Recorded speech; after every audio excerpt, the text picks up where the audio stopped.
So na ito kumati talong aspeto kumati mangyari tanya. May isapit lang, suro kami kumati at drawing. Second, launching sa mural, launching lang kita eh. Ignorante lang natin, makita nga marugyan tayo, then ituloy ito din. Yung urban gardening, Ronald. Anyway, on time man niya kini Ronald na after lunch man siya madali. So na ni Ronald Ferrer siya kung shortcut siya ang MC kasi ni Ronald certified na urban gardener, specialty na aquaponics niya. Hindi pa nagpula din ano. Suna from Europe pa naman. Singapore suro na kanya yun na kayo nagawan susa, women's. Hopefully one day, i-group of women's can secure. At ngayon, may saan kayo ba? Okay, take it away. Okay, so kagawad. Dapat ikatap kaya dito ni Dr. Arnold Kapunsay, ni JJ, Baladya to sa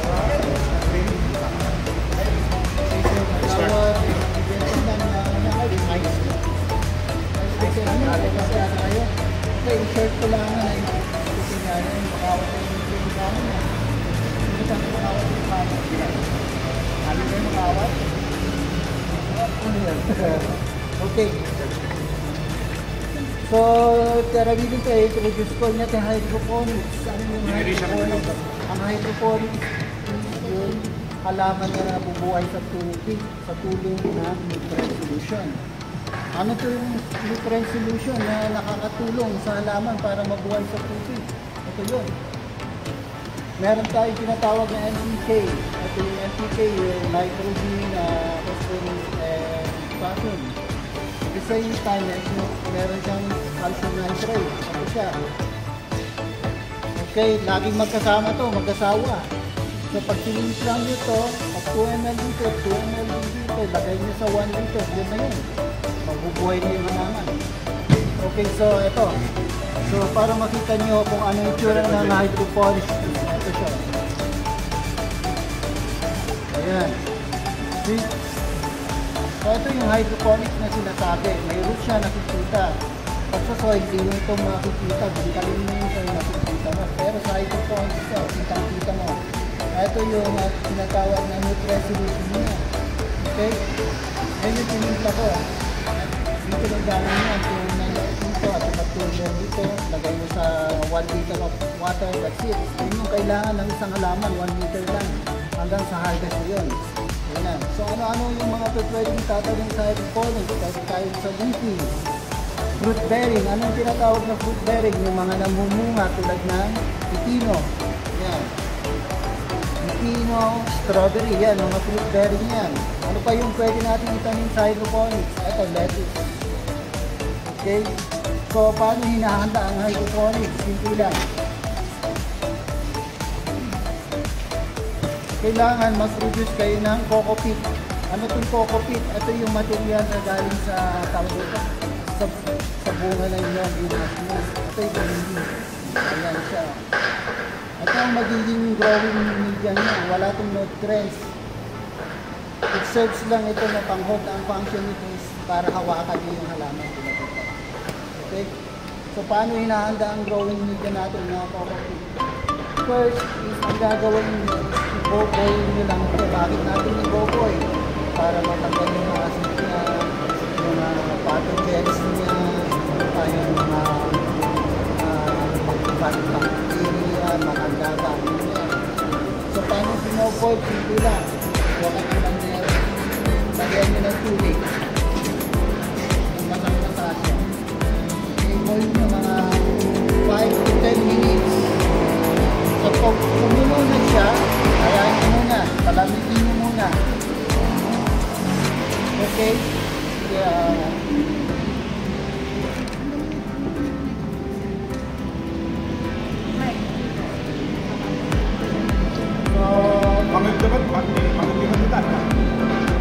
So, sa mga bagong dating ay kwanto lang, kwanto ka lang 1 minute ang hydroponics ko. Yung halaman na nabubuhay sa tubig without using soil. Okay? So, sa tulong na nutrients na ginagamit, ito yung ginagamit na hinahalo sa tubig para mabuhay ang isang halaman. So, ito siya.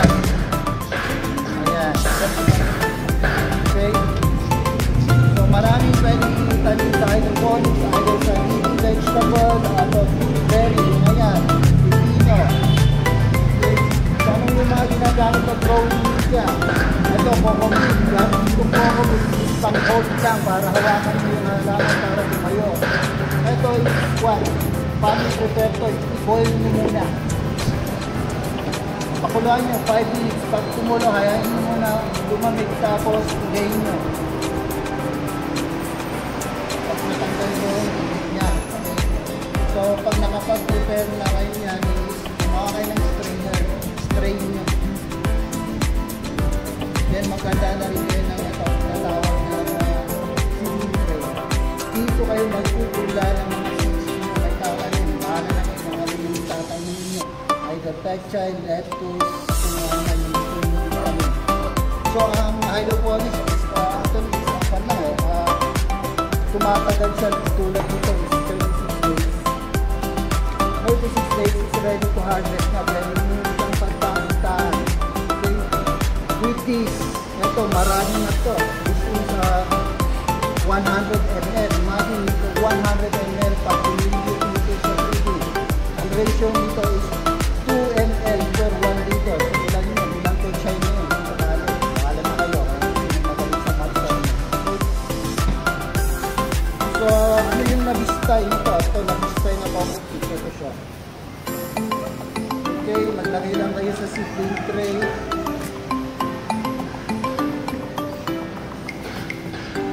Okay, ito na siya.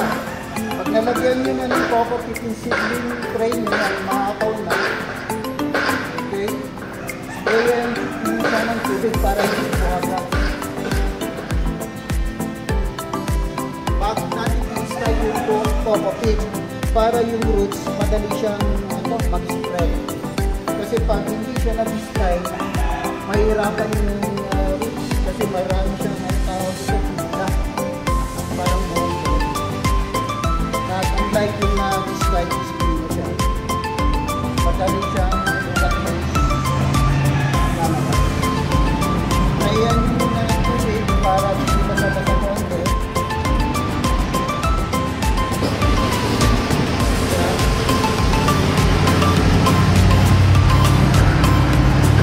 Anyway, para dito, capturing things. Sino yung nag-reverse ko para dito? Ikaw? Try nyo, maglalang sa kutong ng tutorial. Pag hindi kayo naglalang ko, punta lang kayo sa Pinoy Hydroponics. Like nyo lang yun. Lalang ko ito pero bukas. Kaya sa makalagang araw. Andun na rin yung mga kailangan nyo kung saan saan kayo pwedeng bumili. Okay? So, para hindi na kayo mag-take na maganda lahat. Okay. So, next is, since na-sprayan na natin ito, lagyan mo siya ng butas. Let's say, magtatanim tayo ng bedside sa tangkong seeds. Okay? Kung gaano kalaki yung seeds, let's say, yung seeds is gaano ba maliit lang yan. Dito may kailangan ng pakita ko sa inyo. Ito ibigay na from Sibaw. So yung mga hindi pa first time yung makakita ng seeds, ito yung seeds na nag-lecture. Okay. Maliit, diba? Okay. Kung gaano kaliit yan, ganun din yung butas. Tanda nila. Hindi naman nagawa ng lagyan nyo lang yan ng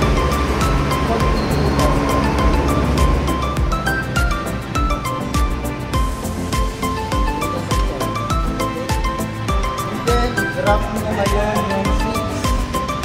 Pwede isang seeds o dalawa. Tapos sinabi ko, dalawa o isang seeds. Yung dalawa, let's say, kung yung isa pansin, hindi na lang kayo napagalit yung isa. Katulad ito, may inalim ako dalawa. So, pagkalagay nyo yung seeds, trust nyo lang na ganyan. Ilagay nyo sa lilim na lugar. Hayaan nyo siyang mag-sprout. Huwag nyo tatakpan. Alam nyo yung pag sprout na siya, lumabas na yung kanya, sprout is, ilagay nyo na kayo sa araw. At least 4 hours. 3 to 4 hours a day. Hanggang maging ganito siya. Okay? So, ganito na siya, pag lumabas na yung true leaves niya, kasi ang tinatawag ko ito, may content roots, ang tawag ko sa leaves na to. Tapos pag ayan, true leaves na yan. So, anong mangyayari ngayon pag exposed na sa sun? Ganito na siya. Ito actually is okay, that's the time na pwede na kayong mag-transplant kasi lumabas na yung true leaves. Okay, so paano yung pag-transfer? Kailangan nyo ng tawag dito, styrocap. Pero wala na kayong mabibili dito sa Baguio kasi bawal ang styro ngayon dito sa Baguio. Either gumamit na lang kayo ng net cap. Okay? Itong net cap na to, hindi ko na sasabihin kung as I said, visit nyo lang yung page na Pinoy Hydro Farms. Andun yung mga materyales kung saan nyo bibili. Ilalunch ko to, basta within this week, ilalunch ko siya. Okay? So, yung ilalagay natin na yung coco peat dito, kahit hindi na nabistay. Okay? So, lagyan nyo lang siya. Ayan. Huwag nyong siksikin para yung roots naman is maganda yung labas. Kasi pag siniksik nyo to, mahirapan. Okay, that's it. Okay. So, pag nalagyan nyo ng ganyan, di ba? Okay, butasan nyo ngayon. Gamitin nyo na lang yung fingers nyo or any pointed materials. Okay. Hanggang sa dulo, hanggang at tawag nito, maramdaman nyo sa ilalim ng net cap. So, ganyan siya. Okay. So, sa pag-transfer is dapat maingat kayo. So, ganito yung pag-transfer ng seedlings nyo. Okay. Huwag nyong hahawakan yung stem, mapuputol. Okay? Ang hawakan nyo itong leaves. Okay? So, ganyan lang siya. Tusukin nyo. Huwag sa gitna dito sa gilid. Parang bubungkalin nyo siya. Okay? Ingat lang na ma-damage yung roots niya. Dapat hindi maputol. Okay? So, ganyan nyo lang siya. Sorry, ang tawag din sa Tagalog. Sungkitin. Pero alalay lang. Okay, pag na ganyan na, then that's the time alalayin yung hilahin pataas.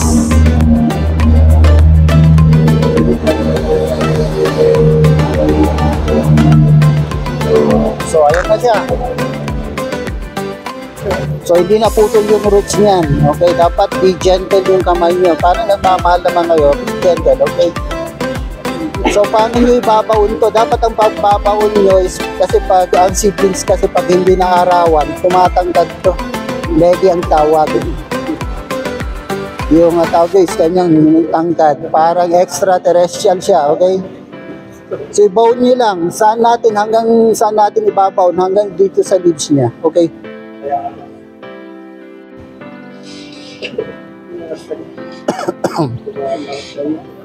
Okay, ganyan na siya. Then after that is ilagay nyo sa isang container. Okay, na hindi tatagos ang tubig katulad dito. Any container na meron kayo, ilagay nyo lang dyan for 3 days to 4 days. Dapat yung tubig na ilalagay nyo is nakababad hanggang dito. Parang sumisip-sip lang dito, hanggang sa puwetan niya dito. Babad nyo for 3 days, 3 to 5 days yan. Pwede hanggang 7 days pa.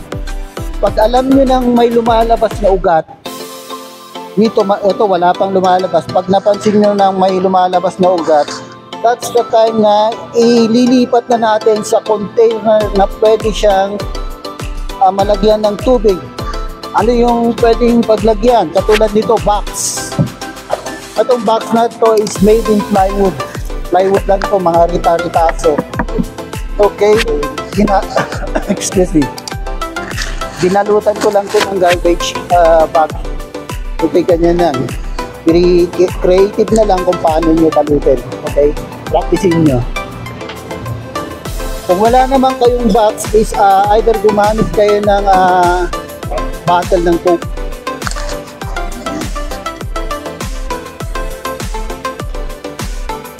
Ito.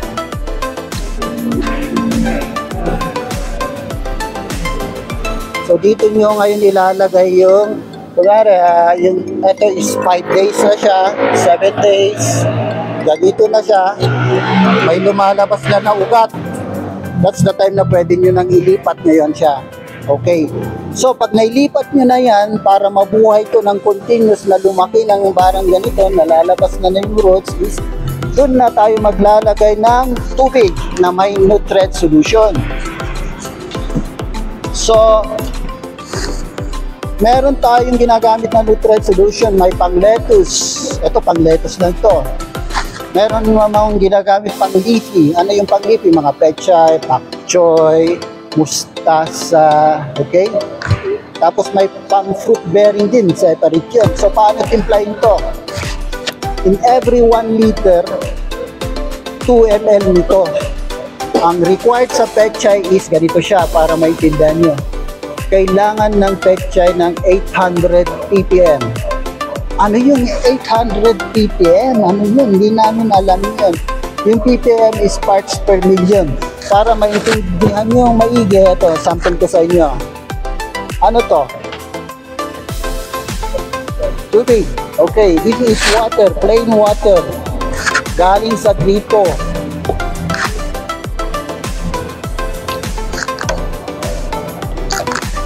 Okay, lalagay ko ngayon yan.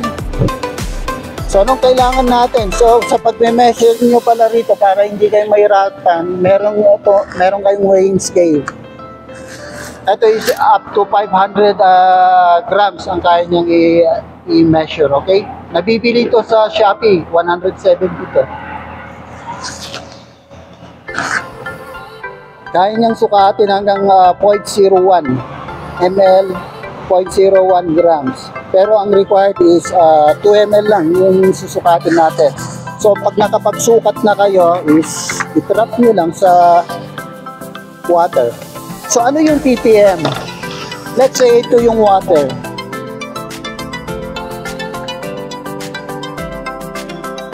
Ano bang parts per million nitong water na to? Ano nakikita mo? Hindi ka marikay.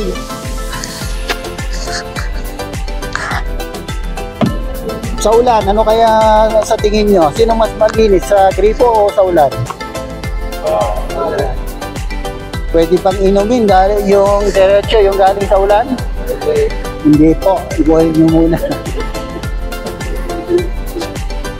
Ito yung galing sa ulan, tama ba?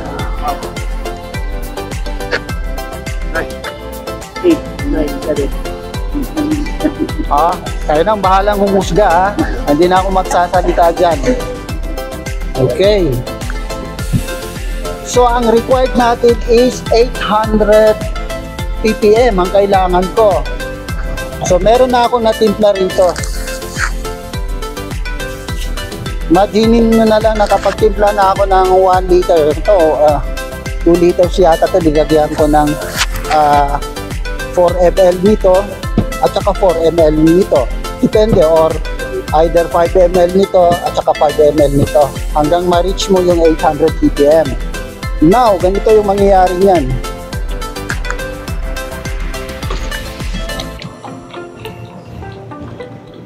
Ilan yung nasukat nating tubig galing sa poso? 198 something, di ba? So, ito na yung natimplang nutrients. Ilan yung nababasa? Ay, 45. 49. 949, yes guy. Okay, yan siya. So, 949. Ay, pero ang kailangan natin is 800. Simple lang yun. Since yung may ppm yung water, i-minus nyo, ilan nga yung matitira? 197, ilan yun? 198? Oh, minus yan. Yun na yun, eksakto. So, 750 to pan, okay? So, paano nyo ilalagay? Ilagay nyo lang. Hanggang mapuno siya, hanggang ma-reach niya sa level, hanggang sa puwet. Dito. Ganon din sa box. hanggang ma-reach niya dito sa bottom part ng cockpit. Okay? So, ayan, hanggang tumubo na siya, hanggang maging ganito siya.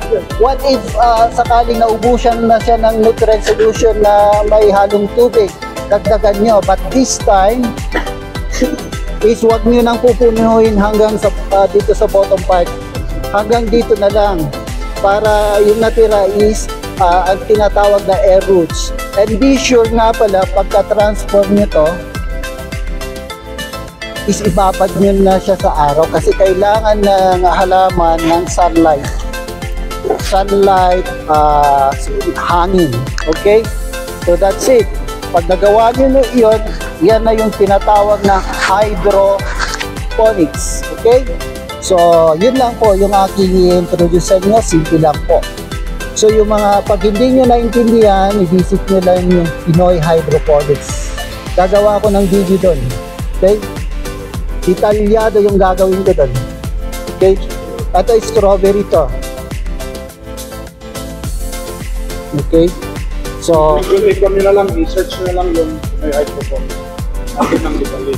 Andun ang detalye kung saan nyo bibilihin yung mga gagamitin nyo, paano timplahin, ano yung, kasi one thing more nga pala is may nakalimutan ako bago natin i-end to.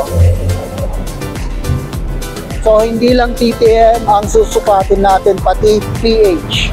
Ano yung pH? Ito yung acidity. Acidity or alkaline ng isang nutrient solution. So, ang isang halaman ito is, ang required natin is 6.0 to 6.2. Okay? So, sukatin natin, may pangsukat. Ito nga pala is TDS meter. Pinangsusukat ko ito ng PM at saka PPM at saka pH. So yung pH nito, anong required natin? 6.1, di ba? Okay. Ano lumabas? 6.5. 6.5. Sinadya ko talaga na 6.5 para may introduce ko naman yung gagamitin nyo para bumaba yung pH level niya para maging 6.2 or 6.0. Yan na yun.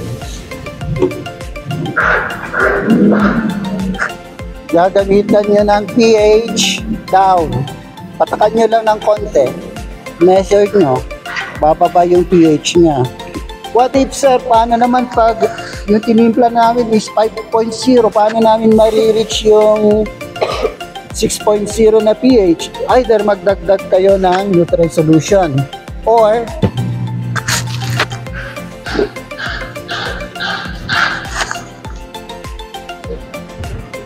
kung merong pH down, ano to? pH up. That's it. Para makuha nyo yung desired pH na gusto nyong i-achieve. So, yun lang. Okay, that's it. Yung nagtatapos, yung ating hydroponics, very, tawag nito, konti lang. So, pag na-expand nyo to, pag pre-practice nyo to, baka hindi lang to ang itatanim nyo. Okay? Maganda magtanim habang makakipraktis nyo. Mahalang gulay ngayon. Okay, nakakatalo. Kaya bigay nyo sa boyfriend nyo, girlfriend nyo. Okay, okay mo. Okay? So, yan siya. Okay? So, yun lang ang aking demo for today. Kung gusto nyo ulit is i-set up natin para mas ma-expand ko ang hydroponics sa inyo. So, very basic lang to. Parang introduction lang to ng hydroponics. Okay? Yan lang. Salamat.